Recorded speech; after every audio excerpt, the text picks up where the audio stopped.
I'm your host, Chevy. We're back again this lovely day in Dallas. Got another guest today. Want to bring on A.D. Scott.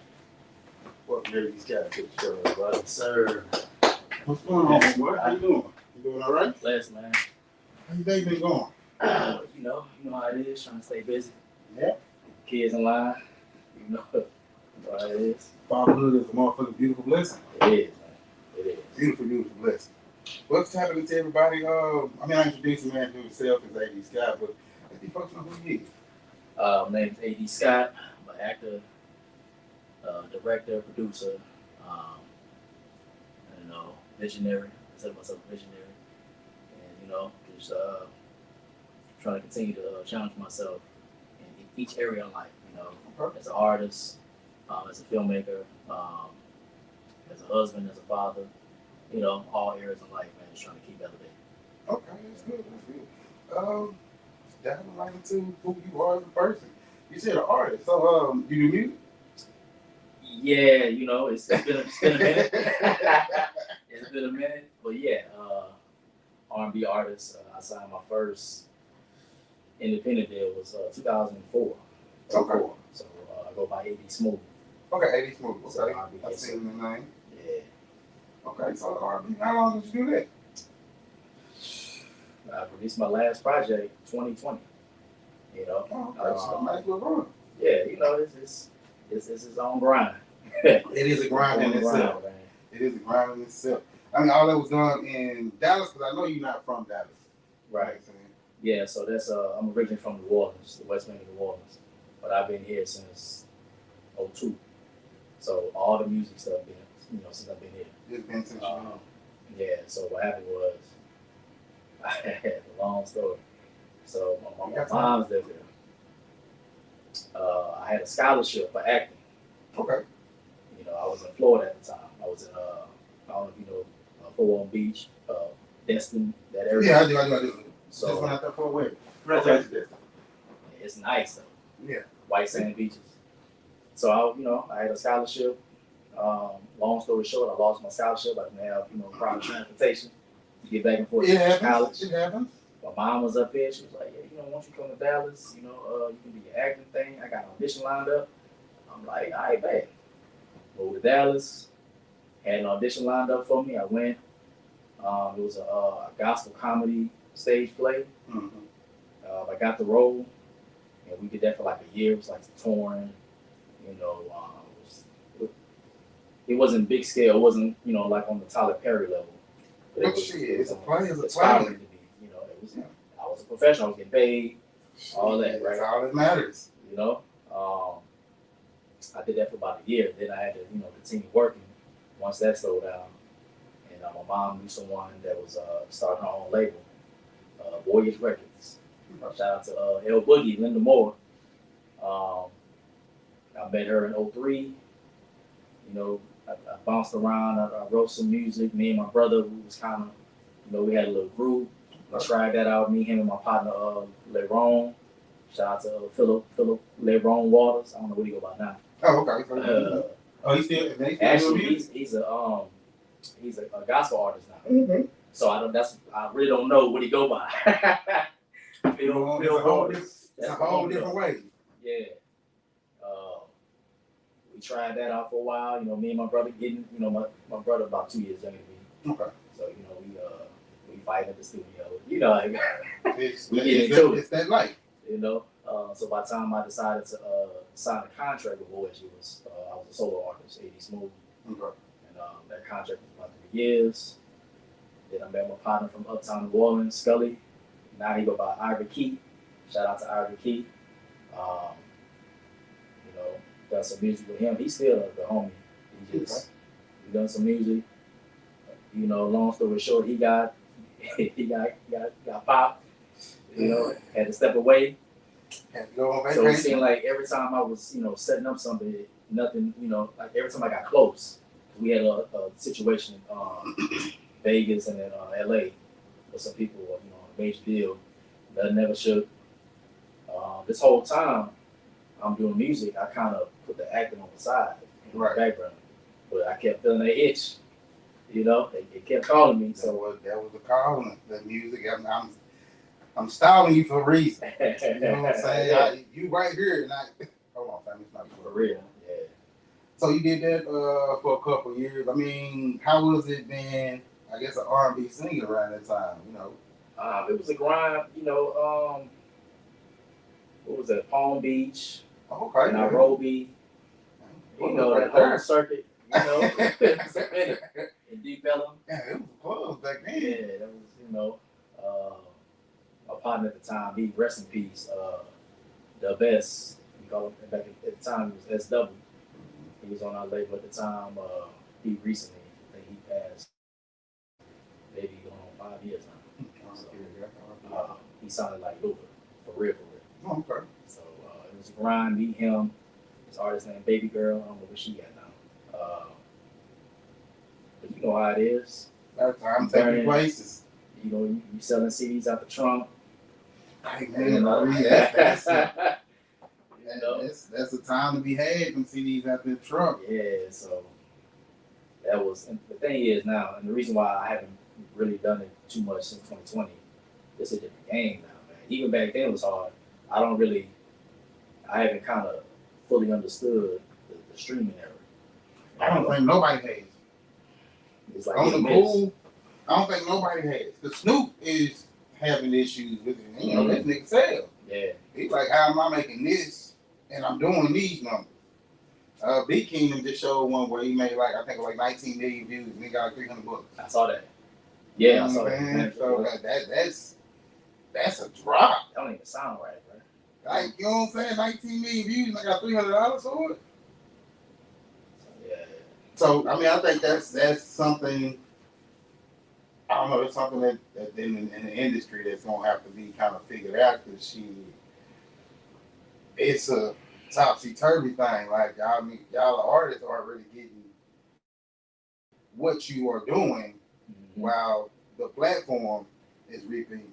She might well say 150% of the benefit and the profit because they got the subscribers.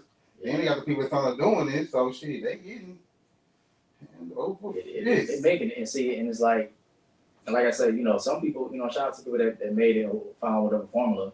I wasn't really, you know, interested in doing no gimmicks or nothing. Hey man, they be giving out, boy. I wasn't really, that was my lane. And you know, all the label situations I've been a part of, I've pretty much been the only R&B artist. Okay. So I was already in a different it's hard for R&B artists though when it's like a hip hop world. Yeah. So it's even harder. It's tough, man. You know, that's back, you know, early 2000s. That's what I'm saying. I'm knowing. I had my blazer with my jeans. They looking at you. You know what I'm saying? Whose van is this? Yeah, we in Palm Beach.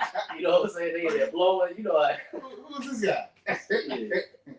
You know. But that's dope though. I gotta get some of your music on my radio station. Yeah. Shout out to Elite Underground Radio. If y'all do need y'all music played, you can submit your music to eliteundergroundradio@gmail.com. Yes, sir. Check this for it. But shit, you know, fast forward, let's hop into this acting because that seems like that's where you spend most of your time here in Dallas doing. You say it started with the stage play. What kind of projects have you done since then? So by the time I, you know, had the itch, that was 2014. Another stage play. You know, it was on the audition circuit, and then the first role I got was a web series. Shout out to Corte. I am Corte Entertainment. And they were starting from the ground up, you know, and got a part of that cast. That kind of took me a couple of years for us to get that off the ground. But again, we was all on the ground together, starting up. But you know, a lot of them people I'm still cool with to this day. In 2014, so it's 11 years. Yeah, you build bonds, you start doing stuff like that, especially when they round up. Yeah, you know. That's a different kind of bond. Because everybody, you see everybody at I guess you would say they lowest point in the game. Yeah, you say that. You know what I'm saying? Because everybody is at an equal playing field. Even the person who writing is actors, everybody's at equal. Ain't nobody had no real knowledge or, you know what I'm saying, leadership on how to do this. So everybody kind of like, we growing together. And that's a friendship in itself. Yeah. And full circle, two of them, the cast members, I just did a film with them 10 years later. Mm. So 2014, we all just 2024, we all just did a film that's actually, getting ready to premiere next weekend. So that's family. So how do the audition processes go when you trying to be an actor? Like, are they like a strenuous process? Like, I mean, so it depends. So during that time, there's a lot of in-person audition. Mm-hmm. So you go, I believe I found it on Facebook. It's a lot of useful tools and groups and stuff on Facebook. I'm in a couple of them. Yeah. So I found a lot of my gigs on Facebook. But yeah, so you got the in-person audition, or you got the self-tape, which is virtual. You set a phone or something, camera up, have like a blank wall, and you act as if you're, in front of them. Okay, so you take that, you act pretty much just on camera, acting out that role. Yep. You have like, let's say it's, guy and the girl, and I have lines or whatever. You have somebody else read her lines off camera. Okay, reading to you interacting. Yeah. Okay. And so, and now ever since the pandemic, that's pretty much how they've been going for the most part. Which is some people really, enjoy the in person because you feed off the energy and all that. I mean, it gives you that better gel for the cast to me. Yeah. So, but the advantage of it is, I can audition like I have auditioned in a couple of days, but that's in Austin or San Antonio. Can't really be in person. You know what I'm saying? I get you. Now I could be there if you need me if I'm cast. But well, I mean, auditions I can kind of see the auditions. You know what I'm saying? You don't necessarily have to be in person because it's a look in the field that I'm looking for as a writer or a producer. Yeah. So I kind of know if I'm looking at you like, okay, bring him back or bring her back. So you know what I'm saying? I want to see them again. Yeah. I can see where that will come in. But yeah, once we get the ball rolling, I need y'all. Right. See, I like to do it because I've produced as well. I like to do, it's really time consuming. So, depending on how many people come, you got your whole day planned and you got people in and out in person. I like to have the initial auditions virtual. And then whoever I like, the callbacks, I like to have them in person. But not only do you have the callback, but you also have like chemistry reads. So you can put people, okay, they gel, how they work. They don't gel. Well, he tall, she short, But everybody have their own way of how they like to do it. Okay. So okay, so you did 2 plays. So what was the next one after that? What did you guys want? So let me see, 24. So we did that. There was a lot of overlap for me because, like I said, I initially got cast 2014, but we didn't really get the ball rolling until like 2017. Okay. On that project. So in between that, I'm taking up every gig. I'm being an extra. I'm soaking it up. Like I'm really, I'm observant as it is. But I was purposeful. I didn't mind. Hey, if you need somebody, I'm there. Right. At this time, really now, as an extra, you're not really getting paid. Right. But I'm there. I'm learning. I'm soaking up the game. I'm saying, I love being on set. I'm passionate about this. This is feeding me because I'm where I'm supposed to be. So, if you passionate about something, you can do it for free. Until I got smart. Until you, I got smart. Like, okay, I'm pretty good at this. Kind of know what I'm doing, man. You say you want what now? Yeah, But I was looking at any, opportunities to show myself for the first time to whoever on set. Because, people on set, just like I was, whether they're a PA, they can be the next director. They can be an actor here or extra. They could be the next producer. You don't know who's looking at you for the first time. So I'm trying to make good impressions. I'm learning. I'm rubbing elbows. I just started growing. So by the time that project came in, I was in over 10 projects at that time. Okay. 2017, 2018. I've led a few short films. We had our film festival, circuit or whatever. Yeah. Plenty of them. Okay. So half of them ain't even on IMDb, but you know how it is. So for the people that don't know what that is, what is IMDb? IMDb is like it's like a database where all your film credits are. So any type of film, short film, if you write a script and you ain't done nothing with it yet, sometimes that's on there. If you write a script and you pitching it, sometimes that's on there. You know, depending on who's producing it, you can. That's where all the credits are housed from. You know, short films, sometimes music videos, sometimes whatever you're looking behind the camera. Talk show, yeah, a lot of different. Because I seen how you was listening. I'm like, man, you've been acting to the market. I've been, you know, trying to stay busy, you know. I said, why you been acting with her? Okay, I see it. Okay. So, I mean, you've totally been in the Dallas, I guess it's been in Dallas, period, as an actor. What would be something like the trials and tribulations that, you know what I'm saying, you'd have to deal with on the acting side? I say this, you know, you gotta stay hungry. You gotta stay, in my opinion, you gotta stay humble.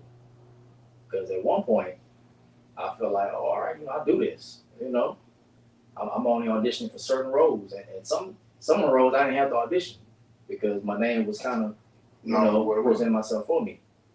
You know, and at some point I got used to that. But you know.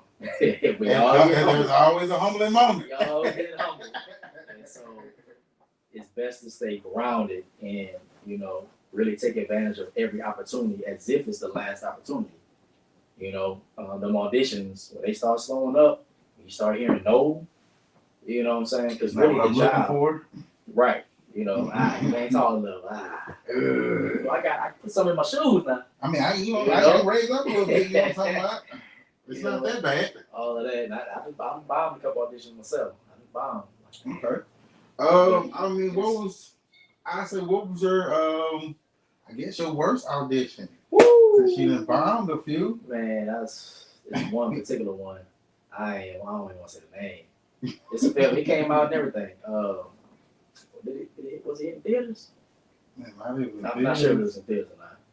But it was shot here in Dallas. I prepared my audition.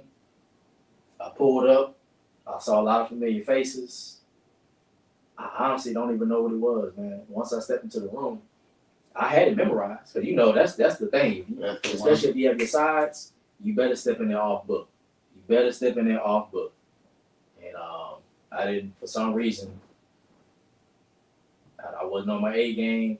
I knew the lines, but once they gave me the paper, somebody told me just to look at the paper. So now I'm acting when they say action. I'm looking as if I don't know the lines. I'm fumbling my words. So now I'm thinking. I'm in my head. Now once you start out of that, you thinking. And once I started doing that, it was like, oh, all right, that's all we need, Mr. Scott.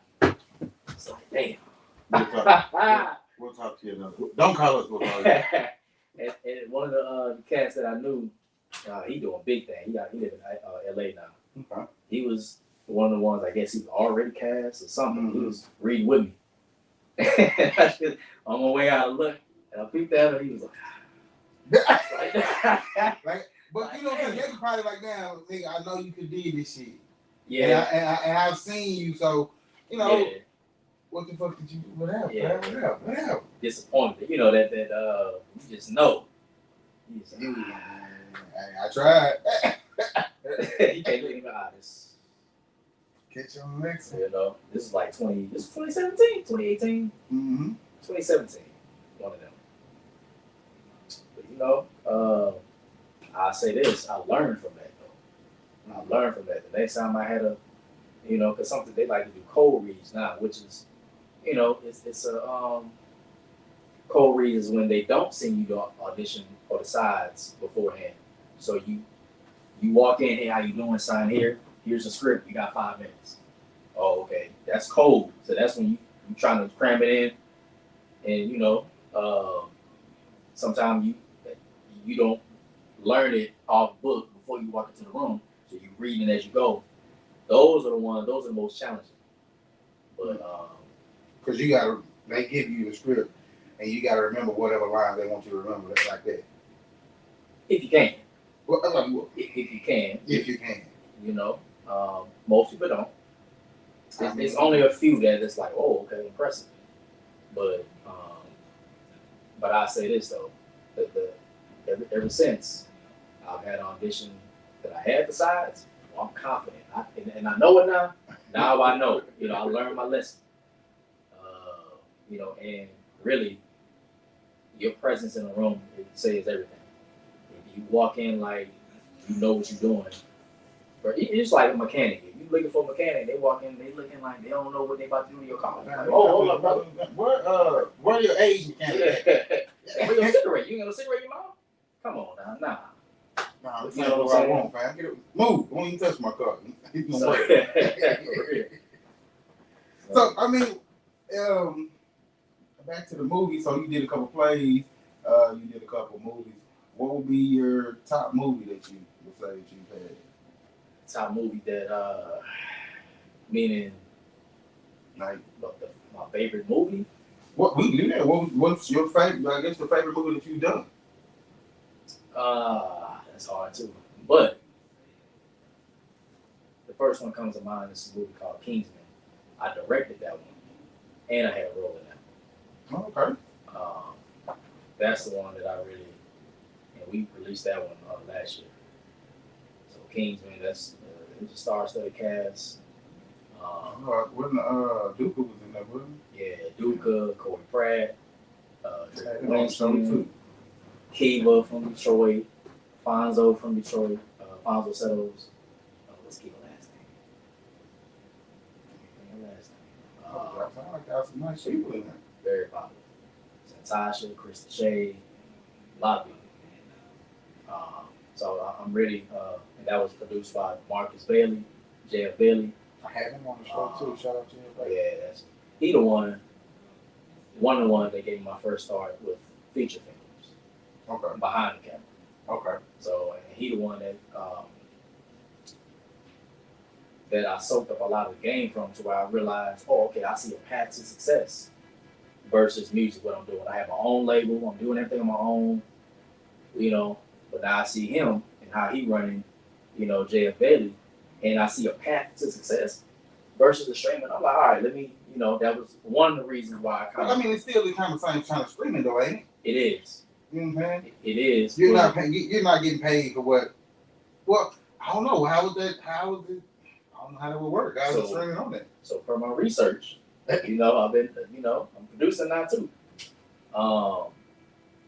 The streaming pay is for the films is a lot different than the music.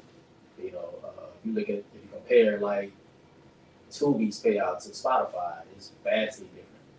It's vast. So all you have to do is catch fire, or you really don't even have to catch fire. You can have a limited amount of success and still see a return, or at least break even.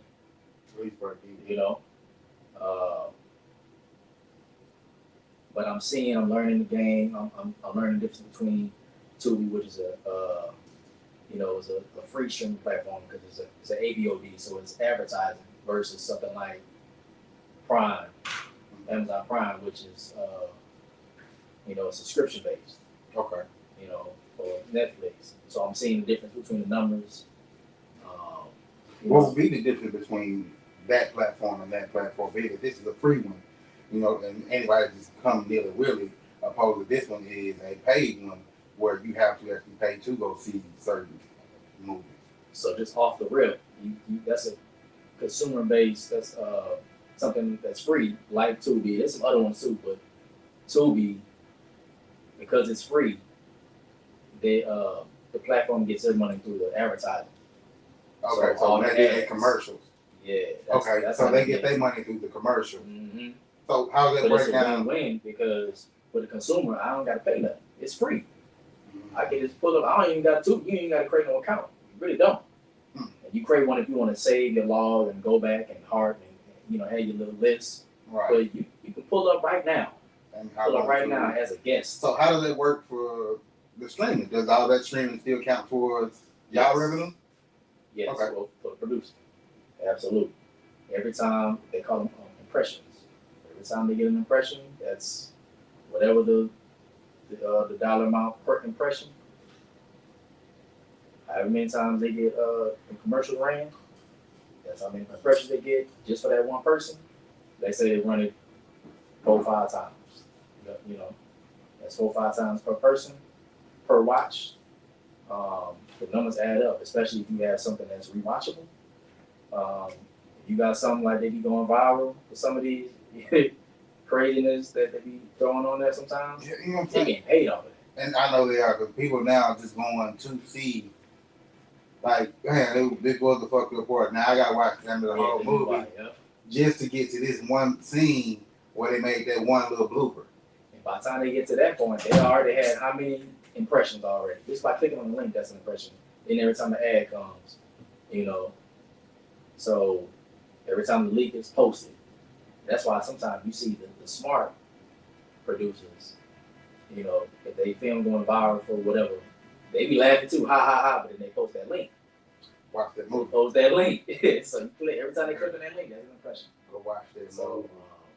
Okay. The filmmakers in Detroit, they really, you know, they doing it big up there because they capitalize on the formula that they do. I would say simplicity. That's a good word. You know what I'm saying? Because I watch these movies. I mean, I sit on to watch too. I watch The Kingpin. I watch. We're gonna talk about the Knee Deep and all that shit. I watch all these movies too. But it's the simplicity because they really take a 4-corner block and make it their movie studio. Mm-hmm. You know what I'm saying? Yeah. So they're not really. Their budget is different because now where we would be in the studio having to build this, and it's like dollars and cents. Mm-hmm. I'm in the abandoned building, or I'm in the private motherfucking trap house. You know what I'm saying? Right. And they utilizing each other as their own resources. Right. You know what I'm saying? Hey, look, we pool together, and let's bang this movie. Yep. You know we gonna get it back. Yep. You know what I'm saying? Because we all put it together. We set it off the right way. Everybody's gonna eat. So how is it different from Dallas? The only thing I say, you know, each market has their own set of issues. Yes, I've learned that in the game too. Like how people would say this city is this, and this. Trust me, fam. There is 2 cities that's over. I swear to God, they're saying the same thing about the people in that neighborhood. But they've been doing it longer, as far as I know.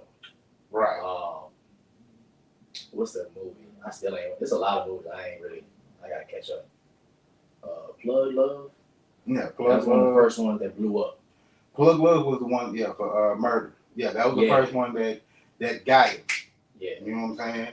And when they found that little Plug Love, which was around COVID time. Mm-hmm. So everybody was in the house pretty much, and he hit that hard on the nail with that one. So it's a love story and it's a dope dealer story. Okay. That's everybody at this one time loving both of those. Yeah.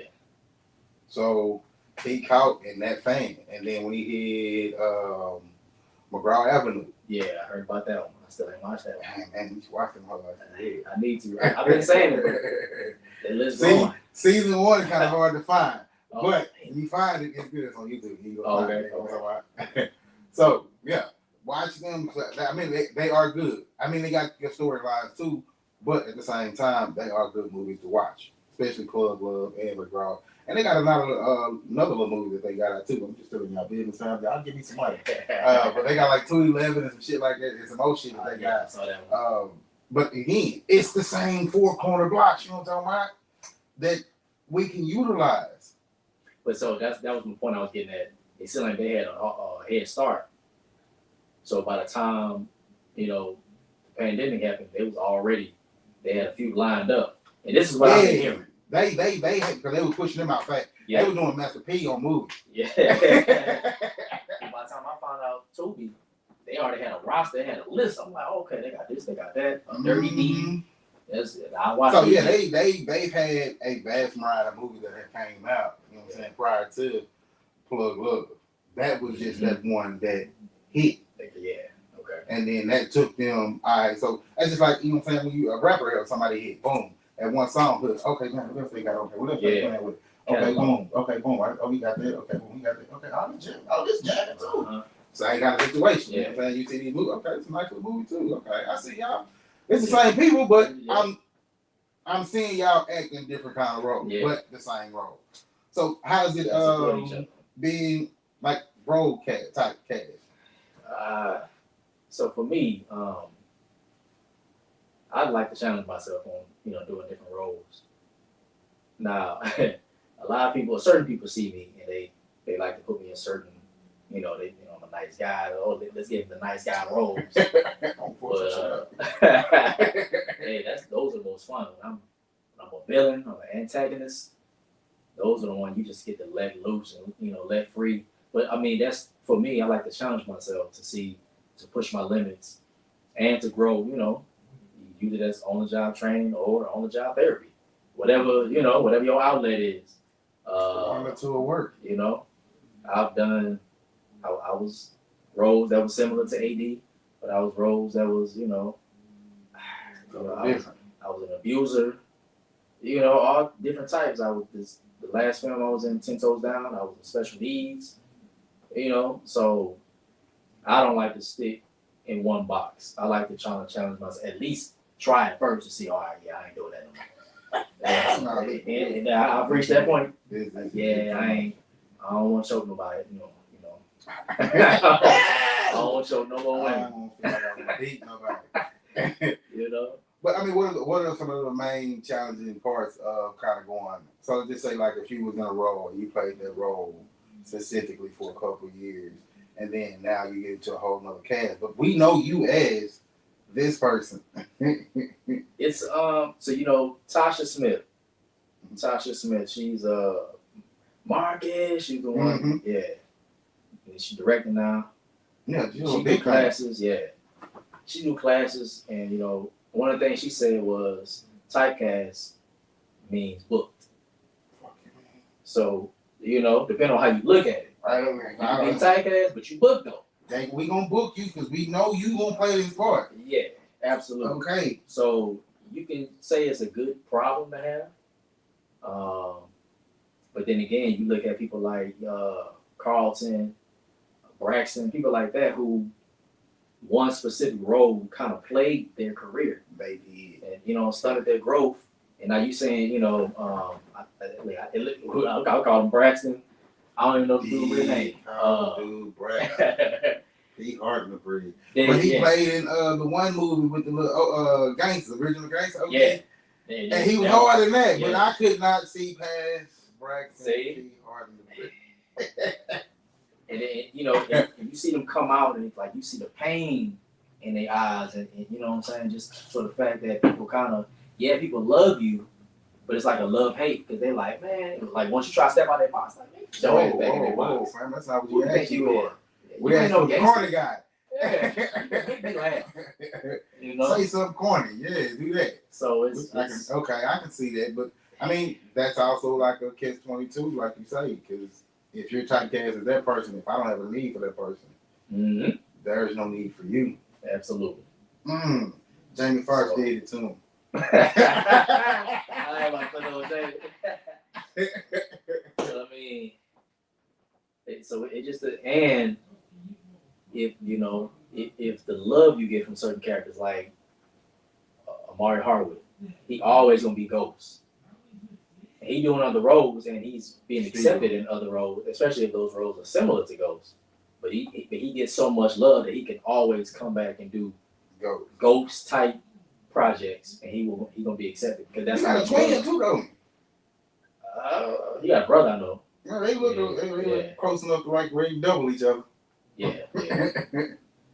Because I seen a couple movies. Well, it was I guess the lower budget movies is where his brother be. Oh, okay. I ain't know his brother had. Yeah, you'll catch him in a couple more of the movies. You had to look kind of. Wait a minute. Oh, that's not him. That nigga show look like him. But yeah, no, I didn't call him in a couple of kind of not the mainstream movies, but underground movies. Yeah. You know what I'm saying? So yeah, his brother be acting too.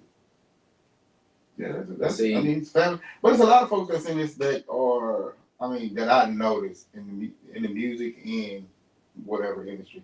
It's a lot of family shit. Mm-hmm. It's a lot of cousins in this motherfucker. Hey. How the whole family always gets. Hey, put your people on.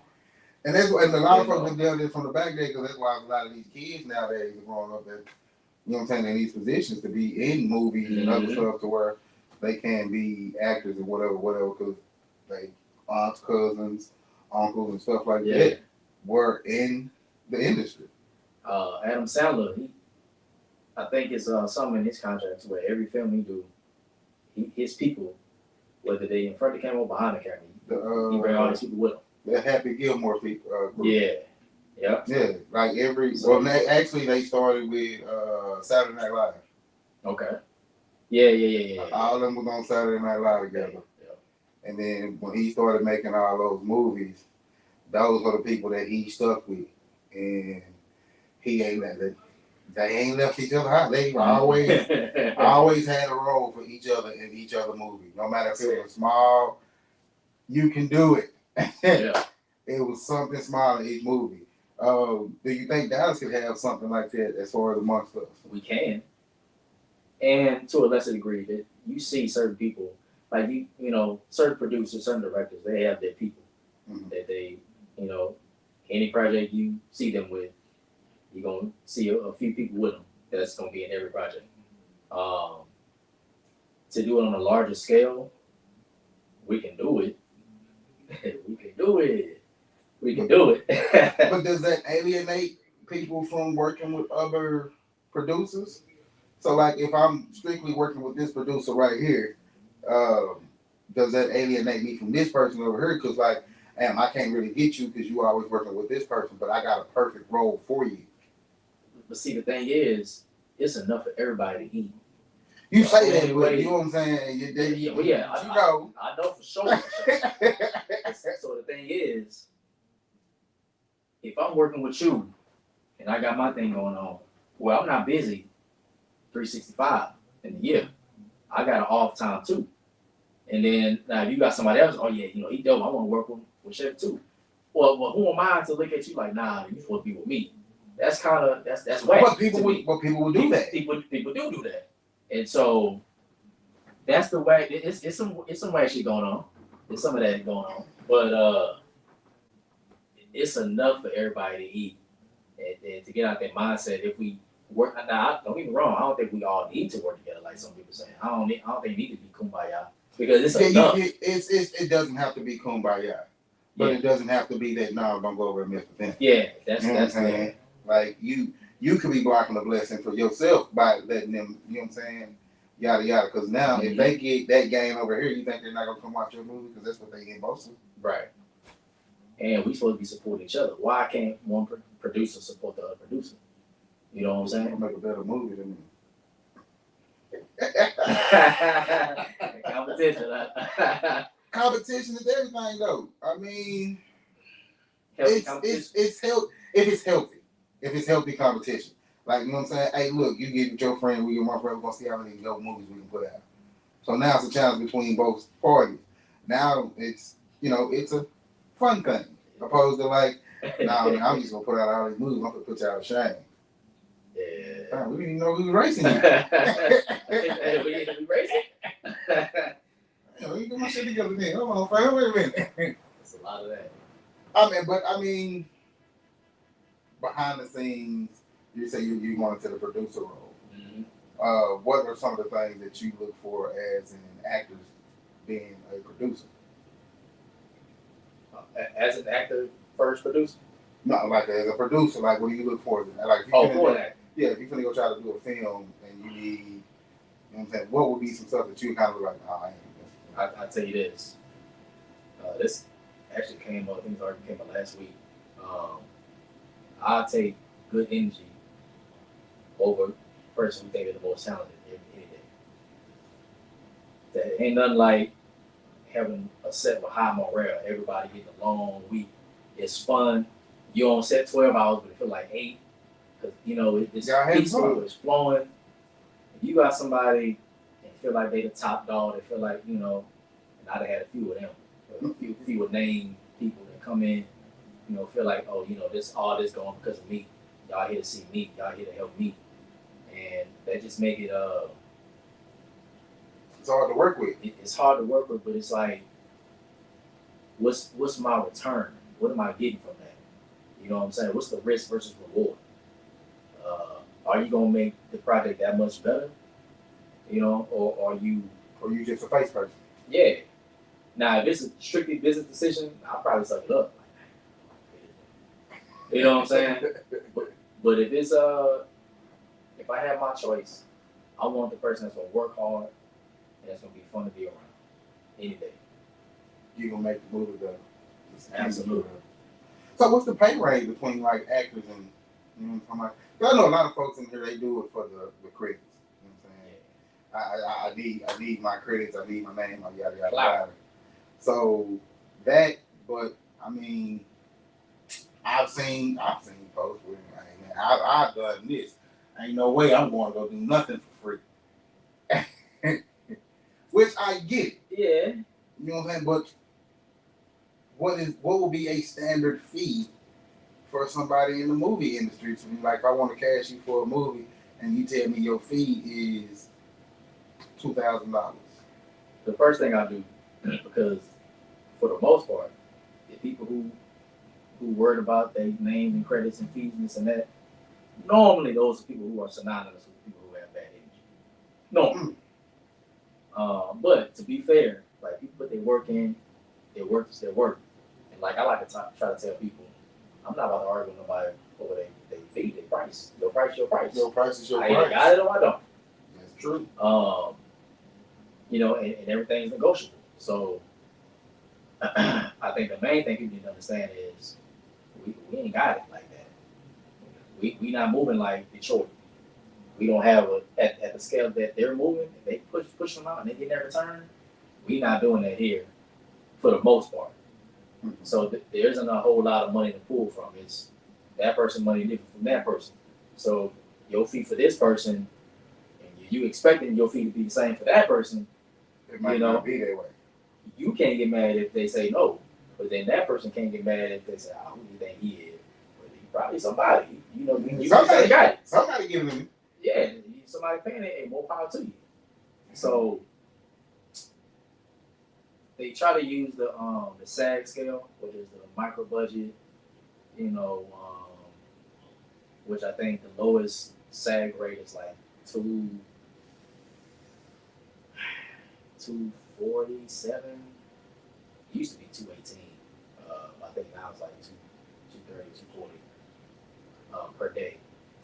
So, but that's on like some people try a main budget film, or it's just like on a micro budget, you know, under 100,000.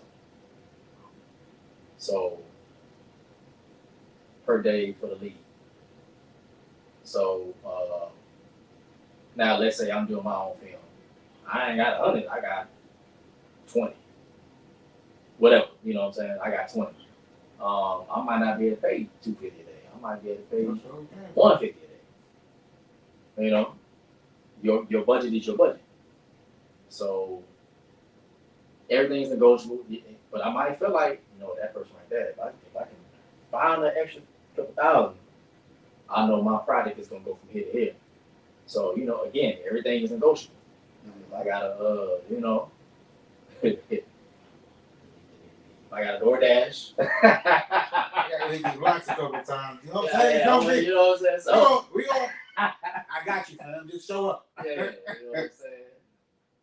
Okay, so so movie budgets. What would be like a comfortable movie budget for somebody starting out? Let's just say you're doing your first film. Mm-hmm. What would you say you're doing your first film? Like, what would be like a goal budget? Like, okay, this is where you should stick at with your first movie. So in all fairness, since I haven't done a feature film yet, but I've done my research and I got mentors I talk to, I would say between 40 and 50,000 is what that would be my target. That would be my target. 40, $50. 40 racks. Damn. And that's like, well, you said that's like a feature film. Yeah, full feature film. Okay, so if they say a Tubi movie, how much should a Tubi movie cost?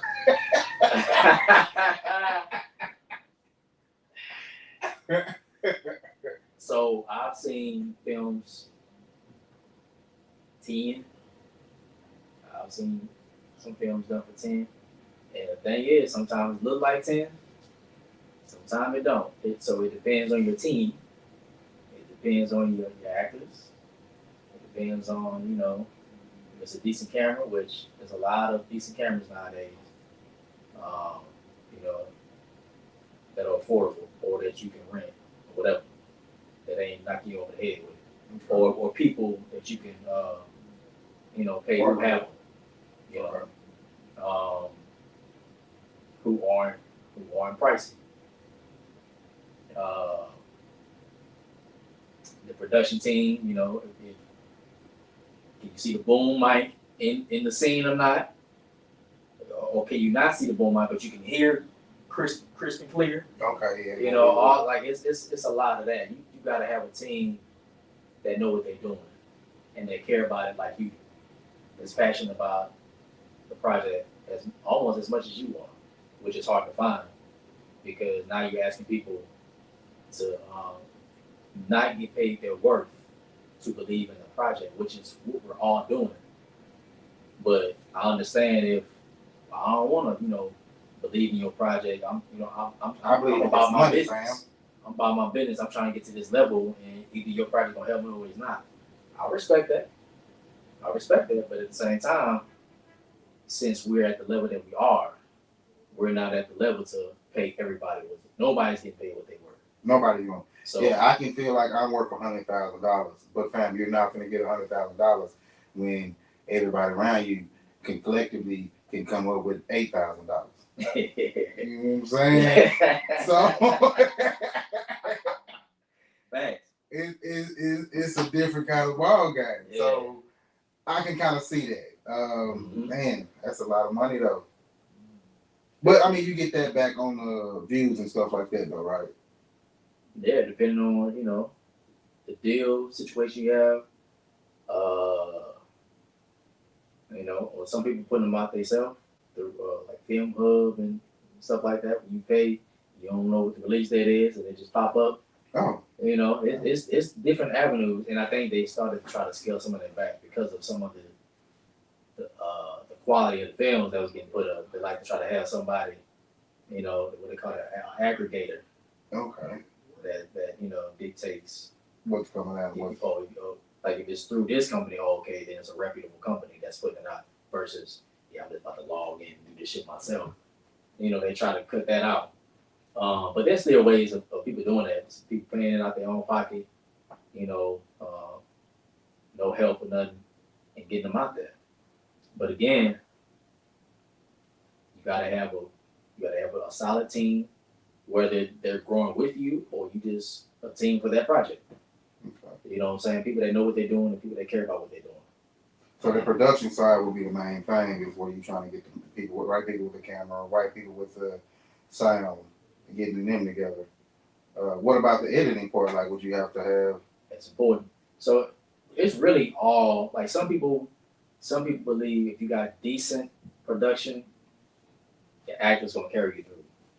Some people believe, depending on what type of film you got, like if it's an action film, but you ain't looking for no Denzel performances. Yeah, I'm not looking for that. I'm looking for you to be you. Right. You know what I'm saying? So then majority of the money going towards production. So it just depends on the product, or it depends on the project, and that sound is important. The quality of film is important, and the acting is important. So what would be the best camera? Because people love to say they want 4K this, 4K that. What would you consider like a best, I guess, your top 3 cameras that you would like to work with as either an actor or a producer? I've done a lot of projects on that Black Magic. The 4K to 6K, the Pocket cinema, was the Ursa's the big one. So was it Black Magic Pocket? Oh, I forgot the name of it. What's the name of this thing? They decent. They decent to me. That red, there's a few different reds. that I've seen was a Red Komodo.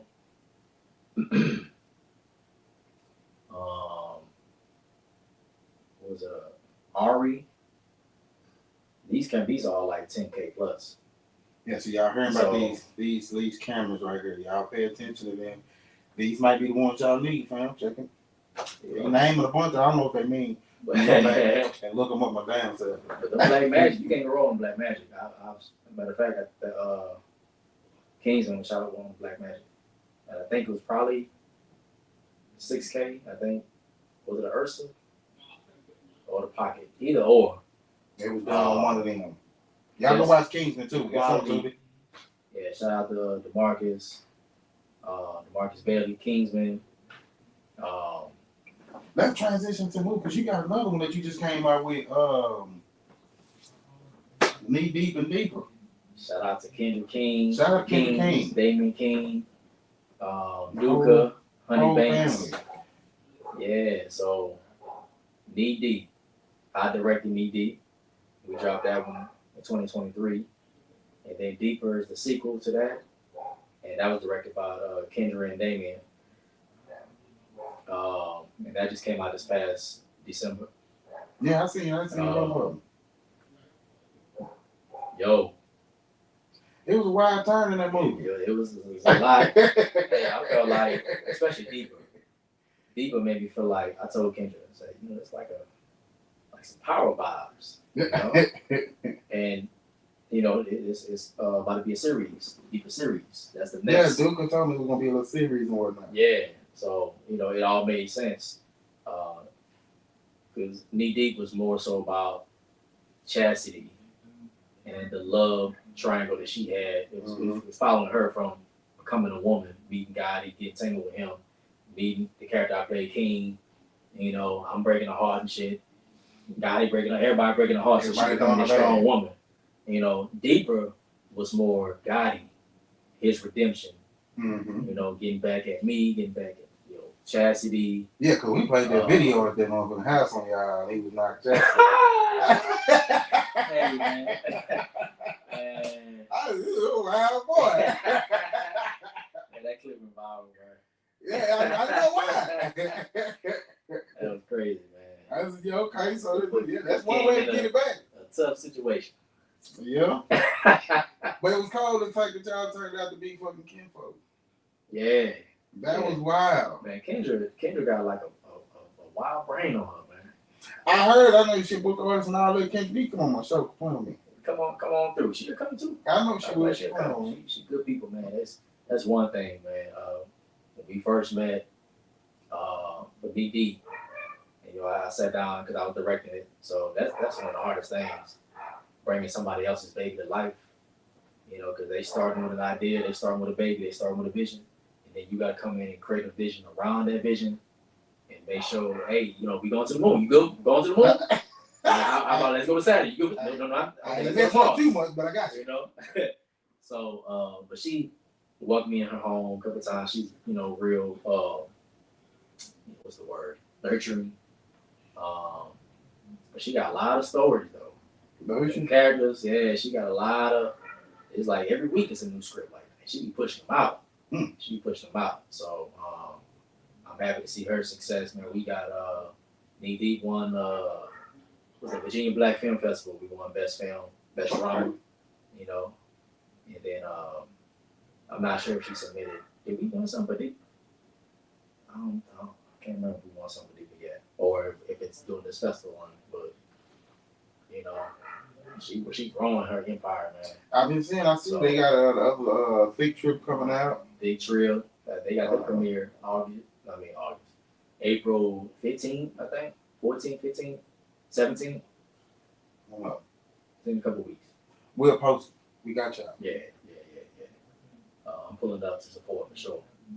I went to the deep. I didn't go to the actual red carpet, but I went to the little after party. Oh, okay. Yeah. I didn't go to the after party. Yeah, I was gonna go to what's the name of premiere, but Duke was like, man, you want to go right now? So I already sold out. I was like, man, for real? Cause I'm a pull up type person, you know what I'm talking about? I need to do better. Yeah, we all do. We got life going on there. But yeah, it was a dope movie. I watched both of them. I like the work that Kendra's over there doing. I mean, she is putting out some great movies, so I'm ready to see Big Trip and all the other stuff that she got going on too. So, yeah, I really support them. They got a nice little thing going on over there. Yeah, everybody doing their thing. Everybody, every project that whether it's Kendra, DeMarcus, Benet, people like it's all inspiration to me. So and I'm seeing the success. I'm seeing the path. I'm seeing the L's and the learning lessons. I'm seeing okay, what's working, what's not, all that type of stuff, man. So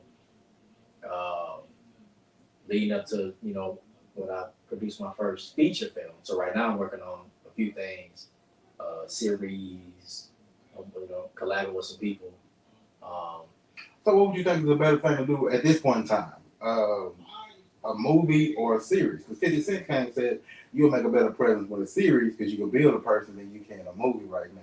Because people will want to sit down and watch something opposed to like a movie. I don't know. It's kind of, to me, the same thing, but it's just broken up in little pieces. So it depends because on one hand, everybody's used to the Netflix, binging. But there's series that's coming out that's you gotta wait every week. And some people attention span like after a couple episodes they falling off. It's true. So depending on the project and it depends on the platform. Because like Tubi, for instance, I haven't seen a whole lot of series on Tubi.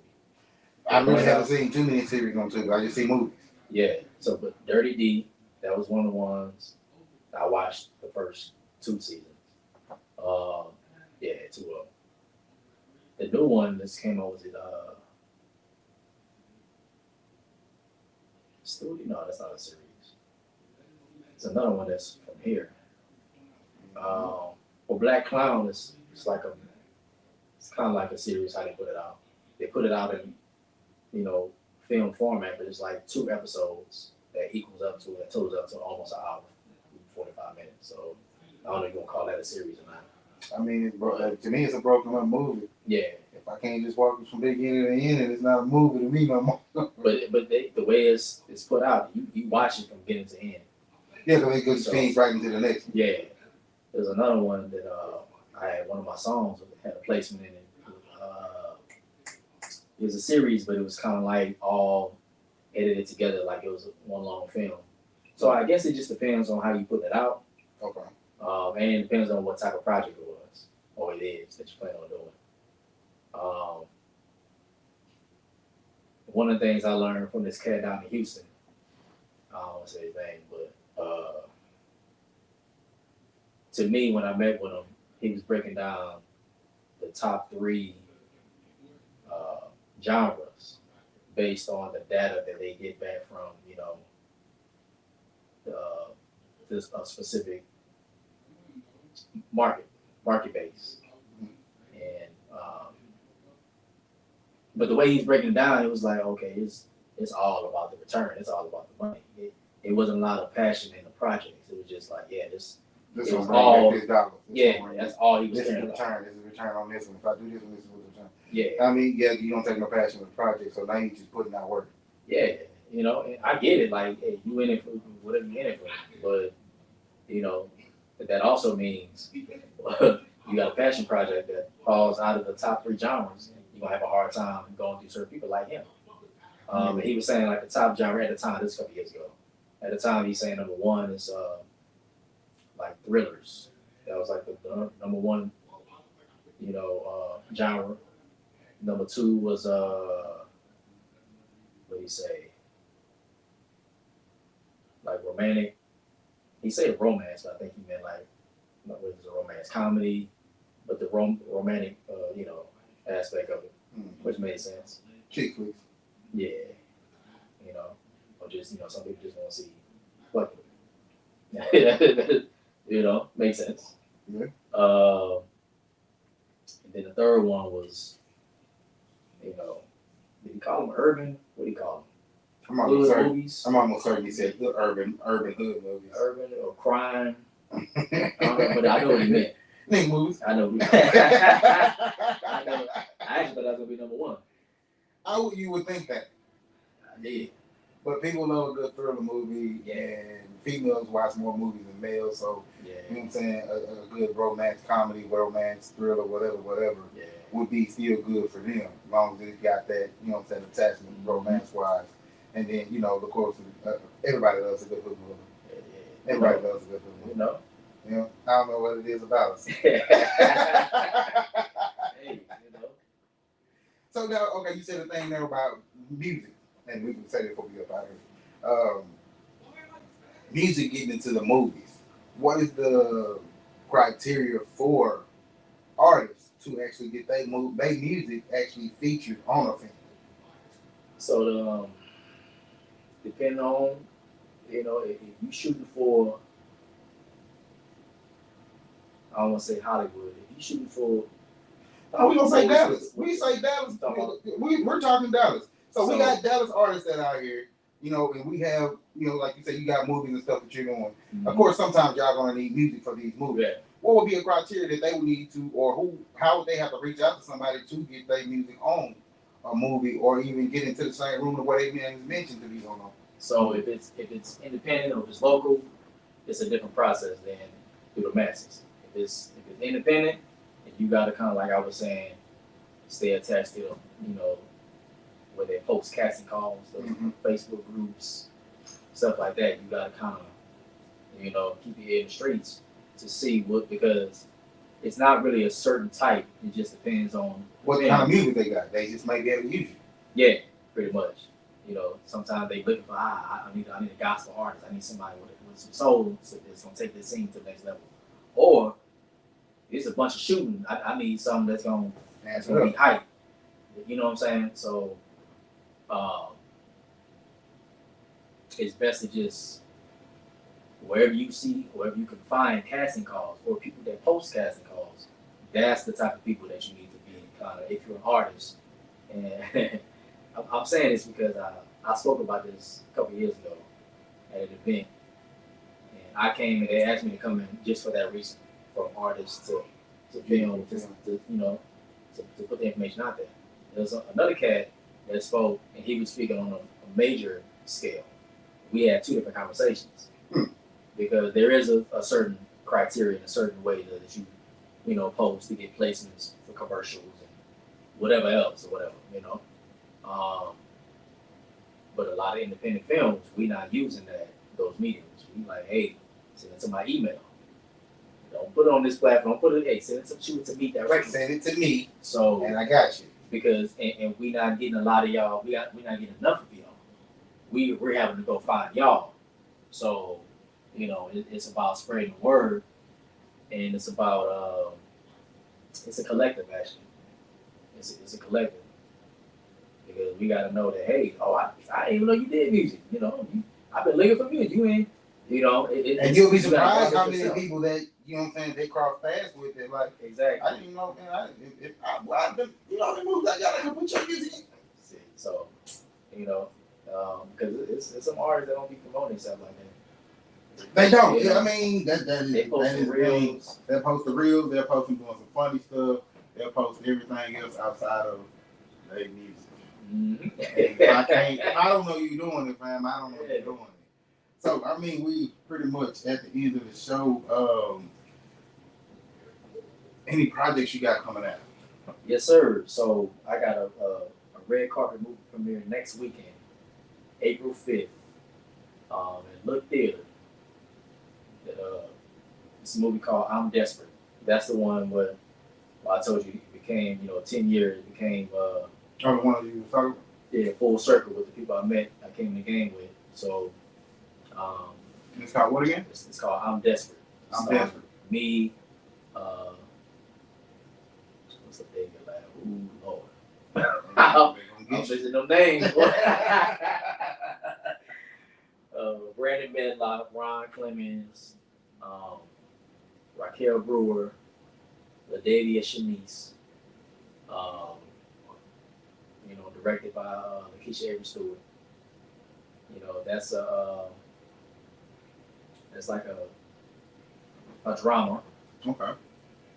And then 2 weeks after that, April 27th. April 27th, we got Creed 2 that's about to have a red carpet movie premiere. It's also Yeah, I heard Crew 2 was coming out. Yeah.